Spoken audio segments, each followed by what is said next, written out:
your comprehension, and yet you still have to keep trying to do it and do it in the most ethically honorable way. You know what I mean? And I think you've pointed out, for your generation in particular, but I don't think this is just restricted to any generation now. We're so bombarded with facts and details and complexity, and usually the dark side of the complexity, right, which is what comes to us as news for the most part.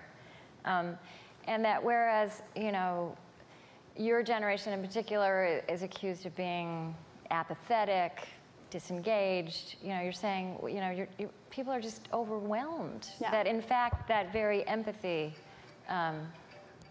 it becomes a liability because of what's laid upon it.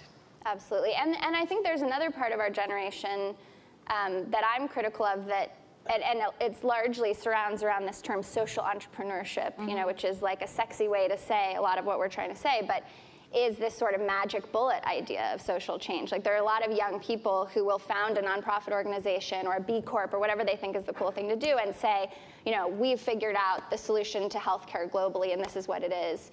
And I understand that instinct because I had it. It's this instinct to, when you have so much privilege, and you don't want to sit around feeling guilty, you want to do something productive with it, to want to run out there and make solutions happen. But the dark side of that instinct is that it just doesn't acknowledge that complexity, and it can use a lot of resources in a way that ultimately is not benefiting or honoring the humanity of the people that you are supposedly trying to help.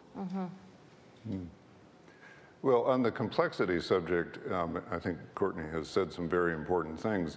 The only thing I'd want to add, and I know Courtney is on this page too, she and I do a lot of work together, and I've been very influenced by her book, Do It Anyway, which helped me understand that my generation did it because they wanted to save the world, and when within 5 years the world hadn't changed one whit, and there'd been a lot of blowback, they gave up on that and turned to something banal or worse. I want to throw in the word community. I mean, I think complexity can only be held by community.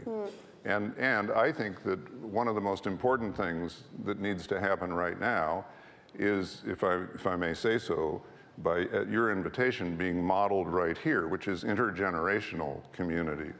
I, a few years ago, invited Courtney and a bunch of her friends, who are some of the most remarkable people I've ever met, these 30-something folk who are doing it anyway, and who give to me every sign that they're in it for the long haul, not just for the short ride.